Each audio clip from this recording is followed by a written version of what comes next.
નમસ્કાર દર્શક મિત્રો, જ્યારે ન્યાય કરતા સમાધાન મોટું બની જાય અને એક વ્યક્તિનો નિર્ણય આખા સમાજને ખોટો લાગવા લાગે ત્યારે સવાલ ઊભો થાય છે, આ સમાધાન હતું કે સમાજ સાથે દગો? ગોંડલનું નામ આજે ફરી એકવાર ચર્ચામાં આવ્યું છે. ગણેશ ગોંડલનો મુદ્દો, રાજુ સોલંકીનો નિર્ણય અને જયરાજસિંહ જાડેજા સાથે થયેલ સમાધાન.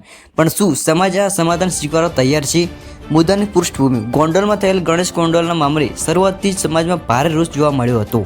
લોકો રસ્તા પર ઉતર્યા, ન્યાયની માંગ ઉઠી અને રાજકીય દબાણ પર વધુ ભાર મુકાયો. આ મામલામાં રાજુ સોલંકી સમાજના આવક તરીકે સામે આવ્યા હતા. લોકોને લાગતું હતું કે હવે લડાઈ અંત સુધી જશે. અચાનક સમાધાન અને વિવાદ. પણ અચાનક જ સમાચાર આવ્યા કે રાજુ સોલંકી જયરાજસિંહ જાડેજા સાથે સમાધાન કરી લીધું છે. અહીંથી જ વાત સાંકળો છે. સમાજ પૂછવા લાગ્યો, અમને પૂછ્યા વગર સમાધાન કેમ? લડાઈ અધ વચ્ચે કેમ બંધ કરી? આ વ્યક્તિગત સમાધાન છે કે સમાજના હકને શોધો? સમાજની નારાજગી.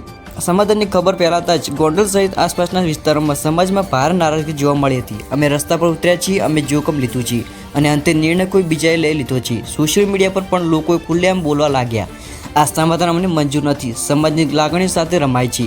આ સમાધાન સામે સવાલ છે. અહીં સૌથી મોટો સવાલ એ છે, સમાધાન ખોટું નથી, પણ શું સમય અને રીત સાચી હતી? સમાજ કહે છે, જો ન્યાય મળ્યો હોત તો સમાધાન સ્વીકાર્યું હોત, પણ અડધી લડાઈમાં પીછેહટ કેમ? રાજકારણની ગંધ. કેટલાક લોકો આ સમાધાન પાસે રાજકીય દબાણ અને બંધારણની બેઠકની પણ વાત કરી રહ્યા છે. લોકો પૂછે છે, શું આ સમાધાન પાછળ કોઈ સોદો હતો કે પછી આ ફક્ત શાંતિ માટેનો નિર્ણય હતો? હવે આગળ શું?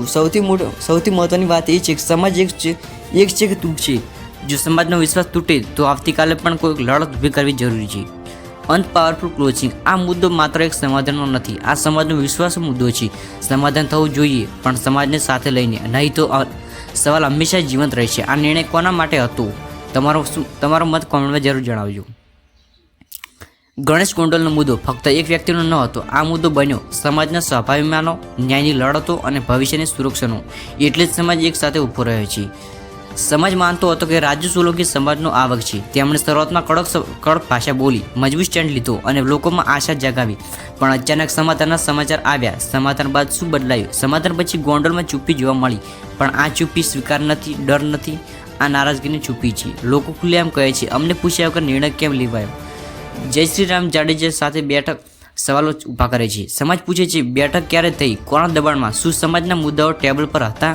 આજ સુધી સ્પષ્ટ જવાબ મળ્યો નથી. સોશિયલ મીડિયા પર આગ. ફેસબુક, વોટ્સઅપ, ઇન્સ્ટાગ્રામ, બધી જ જગ્યાએ એક જ સવાલ છે, સમાધાન વ્યક્તિગત કે સામૂહિક? કેટલાક કહે છે, આ તો સમાજના ઘાર પર મીઠું છે. રાજકીય ગણિત. ગોંડલમાં ચર્ચા છે કે આવનારી રાજકીય ગોઠવણી, શક્તિશાળો નામો અને બેકગ્રાઉન્ડ મીટિંગ્સ છે. આ બધું સમાધાન સાથે જોડાઈ રહ્યું છે. હવે ખતરો શું છે? જો સમાજને લાગે કે લડાઈ અધ વચ્ચે છોડાઈ જાય છે તો આવતીકાલે કોઈ પણ મુદ્દે એકતા લાવવી મુશ્કેલ થશે. પાવરફુલ સવાલ. સમાધાન ન્યાય વગર થાય તો તે શાંતિ નથી, દબાણ છે. ફિનિશ પ્રજ. ગણેશ ગોંડલ મુદ્દો આજે બંધ થયો નથી. આ મુદ્દો હવે સમાજના દિલમાં જીવંત છે. સમાધાન કાગળ પર થઈ શકે, પણ વિશ્વાસ પાછો લાવવા હિંમત જોઈએ. તમારો મત કોમેન્ટમાં જણાવજો અને અમારો વિડીયો પસંદ આવે તો વિડીયોને લાઇક કરી ચેનલને સબસ્ક્રાઈબ કરવાનું ભૂલતા નહીં. જય હિન્દ, જય ગુજરાત.